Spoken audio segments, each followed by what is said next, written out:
Hi, it's Mark Johnson, your host for It's Nothin Hernando, with another segment. If you think you know somebody who might fit the bill and is of interest and does wonderful things in Hernando County, get in touch with me and I'll see if I can get them on the show. And today I have with me Cello Man. How you doing, Cello Man? I'm doing great. How about yourself? Thank you for having me. I met Jose Alonso, I guess, 11 years ago? 12 years ago? Somewhere around there. Yeah. And a little bit about your history. We were talking earlier, and your first career was as a professional boxer? Yes, I went pro April 18th, 1999. I won Golden Gloves in 93. That was here in Hernando County? County? I won Golden Gloves in 93 with a trainer by the name of Cecil Lallis. Wow. And then I went pro April 18th with my trainer and my dad, Nelson Donkang, in April 18th, 1999.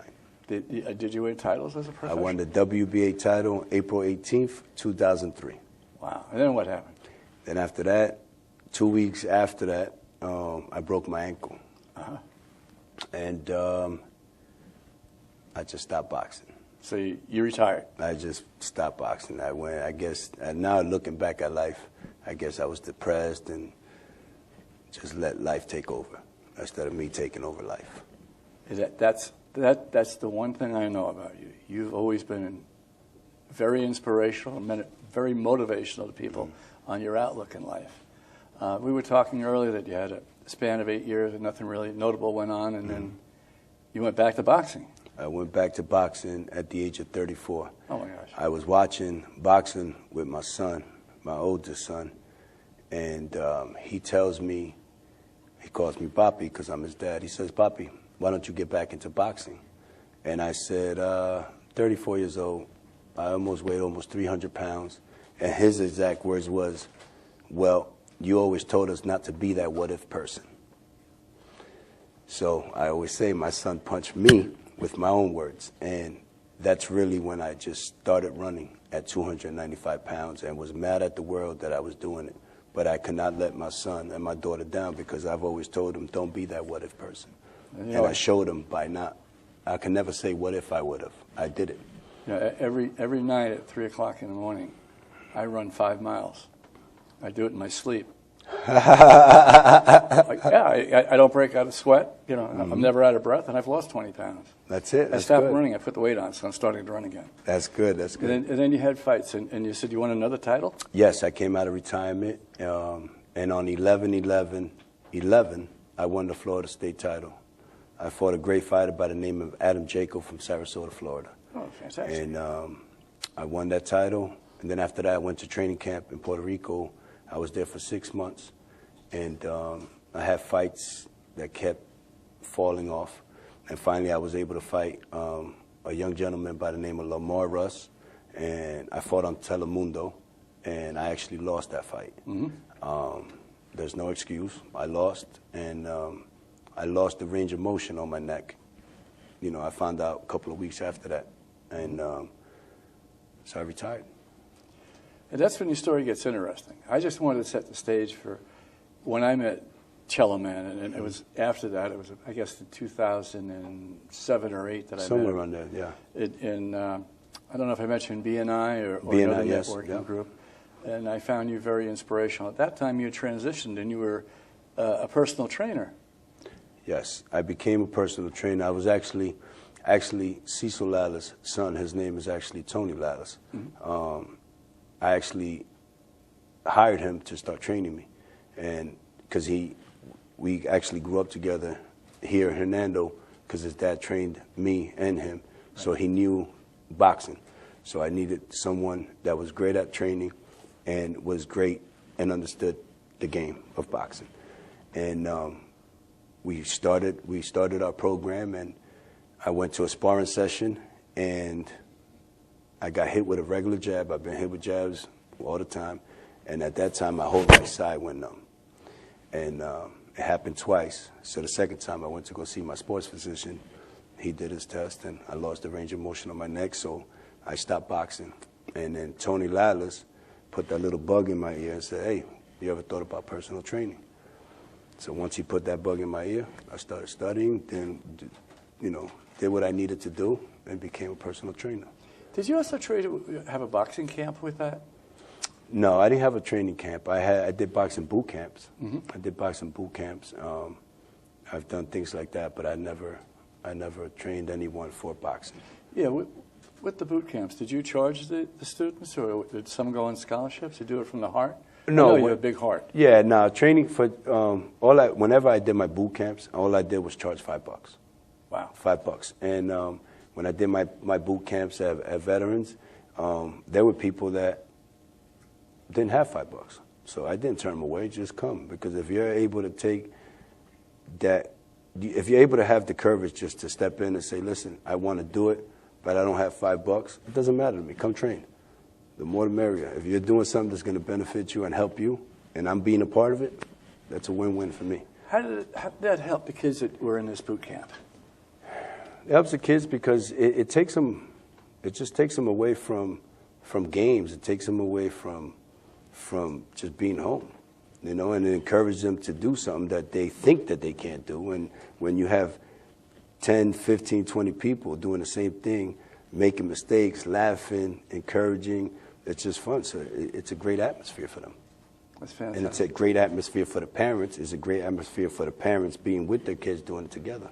I remember your expression, and it's still there. Boom, baby. Boom, baby.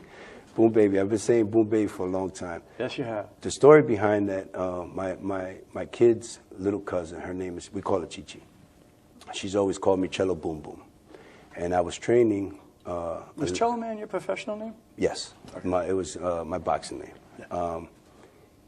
We had, you know, she always called me Cello Boom Boom, and then I trained this lady in Anytime Fitness, and she said boom one day, and boom, and I just started saying boom baby, and everything that, and as you guys can see on Facebook, I'm boom baby everything. So boom baby means everything awesome.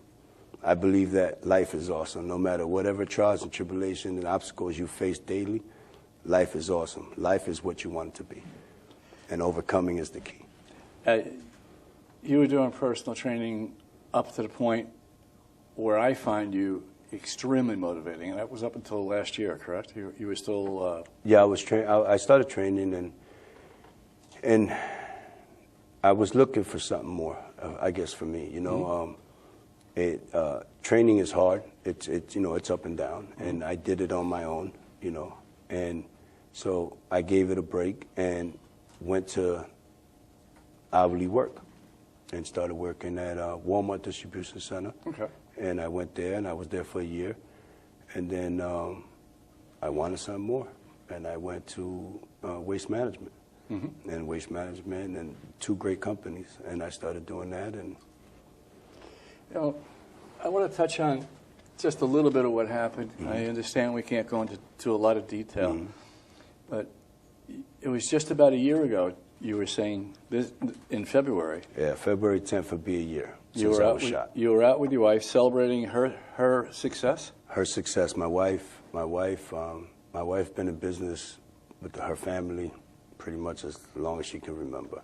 And she went and passed her real estate license the day before I got shot. That's what I wanted. So you're out with your wife celebrating, and while you're out at a club you were leaving, and somebody shot you? Yes. We were leaving. I walked out. You know, there was a gentleman talking to a female, and what I remember was there was a gentleman that came and grabbed the female very aggressively, cursing, you know, just being very aggressive. I'll leave it at that. And I remember telling the man, hey, all due respect, let her, you know, let her take an Uber or whatever at that case. At that moment, I don't remember nothing else. Yeah. And then you woke up in the hospital. Yeah, I woke up. Well, I remember getting shot. When I got shot, I remember not being able to breathe. I felt like I was dying, man, you know, so. How much did you weigh at this time? I weighed almost 250. And you were solid? Yes. You were boom baby? I was boom baby, yes. and you got shot, and you end up in the hospital, and you almost died 3 times, I understand? Twice. Twice. Yeah. You were clinically? I went septic. Septic. I was septic. I was septic for 50+ days. I remember following you on Facebook. Yeah, and so I, hey, I keep it 100. I get emotional because it's life. So, yeah. But yeah, I'm just thankful, and I want to say thank you. I want to say thank you before I forget. I want to say thank you to Hernando County. I want to say thank you to all the counties and all the organizations and all the businesses that came together to help support me and my son and my family. And because of this county and the other counties and organizations and all the businesses that delivered food to us, I want to say thank you to all of them from the bottom of my heart and for my family, because they are my inspiration and gave us hope to continue to keep fighting and made things easier for us to be where we're at today. So I want to get that out of the way. I think it was everybody else's way of thanking you for all you've done for people. I remember listening to you forever being inspirational, always positive. During the time you were in the hospital, your weight went down to, what was the low? When I left the hospital, I believe I left the hospital 177. 177. That's about a 75-pound drop in weight and muscle mass, basically. Yeah, it was, like I told you earlier, I look like Skeletor.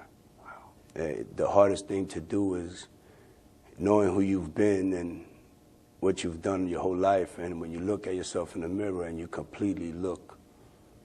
But you look good now. I look good. I'm blessed. I'm blessed. I'm blessed. I'm happy, and this is why I believe life is great, and I speak highly of God because God is my Savior, man. God has changed my life for me, and He showed me what He's done for me. And He shows me what He does for people, and He makes the impossible possible. I could sit here and tell you a story when I got shot, what I saw, and no one can ever take that from me, You were talking a little bit about that earlier, too, and you were saying that aside from the physical, and you were in the hospital for 60-odd days? 59 days. 59 days? Excuse me. The emotional aspect of it, the PTSD that you were Anxiety, talking about, panic attacks. And now you're looking to help people who experience that, overcome it, and work through their problems. Yes, I want them to help me help them, and what I mean by that is I'm learning. This is all new to me. This is something I've never faced before. This is something I deal with daily, and I want to encourage men and women and even children to help me, and I can help them. Let's see how we can help each other. So this is all new process to me, and I'm going to do everything in my power to be outspoken of what I go through in life and be able to let people know that it's okay to talk. It's okay. And get the help that we're able to get. And if anybody can help me and guide me, I'm open to that too, because I don't know everything. And you still maintain that positive attitude. I have to. And that's what gets you through it, you were saying. I have to. Rather than get caught up in it. Yeah, letting it drag you down.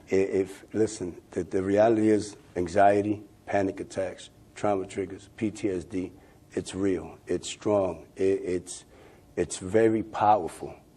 And what goes within yourself is so hard to explain. It's so hard to overcome. But with help, speaking about it, being open about it, don't let it consume you and take over you.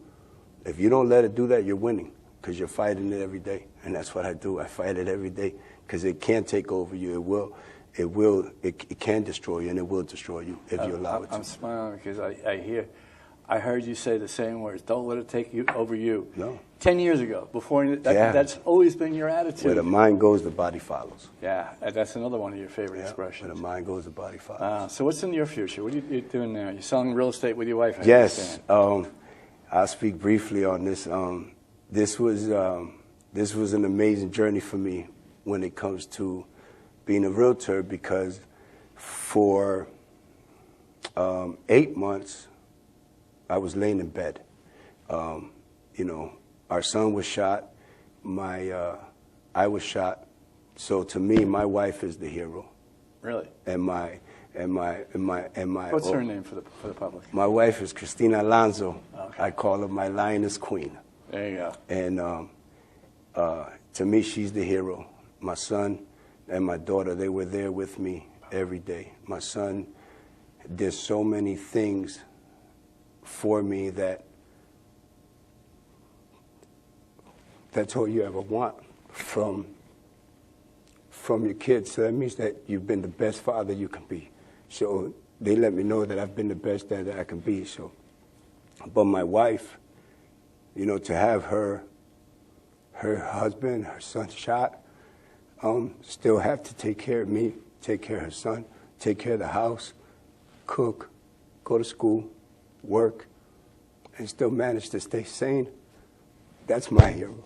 That's my, you know, she fought for me for 59 days. And if it wasn't for my wife and one of our best friends, Janine, that's a nurse practitioner, and my kids constantly staying on top of the doctors, I probably wouldn't be here. So, and that's the truth. So she's my hero. She's the hero of all this to me. And if you haven't heard it, you're hearing it from his heart. I speak from the heart. I speak you feel from the his heart. love for his children and his Yeah, wife. man, it's, you know, all we have is family. Yes. You know, we have families and we do have friends and we do have true friends. Yeah. But, you know, the reality is friends are like $1 in your pocket. They come and go. But the ones that stay there are the ones that stay there when things are at its worst. So what do you see yourself doing? Do you see yourself developing a network to help other people and sticking with the real estate? Or yeah, you want to get back into the fitness game at some point? At some point, as you know, now at this point, I'm battling and I'm challenging myself daily, because physically and emotionally, even mentally, I'm not who I was before I got shot. So now I'm rebuilding a better me. Isn't that fantastic? Yeah, I'm rebuilding a better me, and here I am in a suit. I'm partners with my wife, Florida's 18, for Keller Williams, elite partners, and we're doing great, and I love it, and I'm learning from my wife. You know, my wife has been in corporate world pretty much as long as she can remember. So, you know, working with my wife and being my wife's partner and learning from my wife, hey, she's a great leader, and I'm her greatest follower. And in order for me the best leader I can be, I have to follow the best leader. So I just find you totally amazing and totally inspirational. That your outlook on life has not changed. Nah, it's always the boom baby, boom, and you can do it if you put your mind to it, and you have those other great expressions. And like I was telling you before, and you know, and I also want to let people know that every time I talk and I speak, and yeah, I am a positive person, and I look at life completely different. Yeah. But that doesn't mean that my life is perfect. No one's life is perfect. I want to put that out there. My wife and I's life is not perfect. My family's life is not perfect. But what makes us perfect is that we're perfect for each other. What makes us perfect is that we know how to overcome whatever it is we have to overcome to continue to be how we can be the best that we can be individually. And it's coming together and overcoming and battling and talking and communicating. And if we didn't do this, we'll do it better. And just overcoming daily negativity brings the best positivity in life. But you've always thrown the negativity out the window. Yeah, you have to, because we deal with it. It doesn't matter who you are. We all deal with it. You could be the most positive person in the world. And if you tell me that you don't deal with negativity, then you're lying. But what makes you the most positive, most powerful person is overcoming those things daily. Wake up happy, deal with what you got to deal with, go to sleep happy. Wake up happy, deal with what you got to deal with, go to sleep happy. It's a win-win. And the reason you're on the show today is, as I mentioned earlier, one of the followers of the show suggested you come on because you're inspirational. Yes. And when Eric told me that, or called and got in touch, I said, dang, that's a great person to have on the show. Because I remember, you haven't changed one iota. Yeah, you've changed a little physically.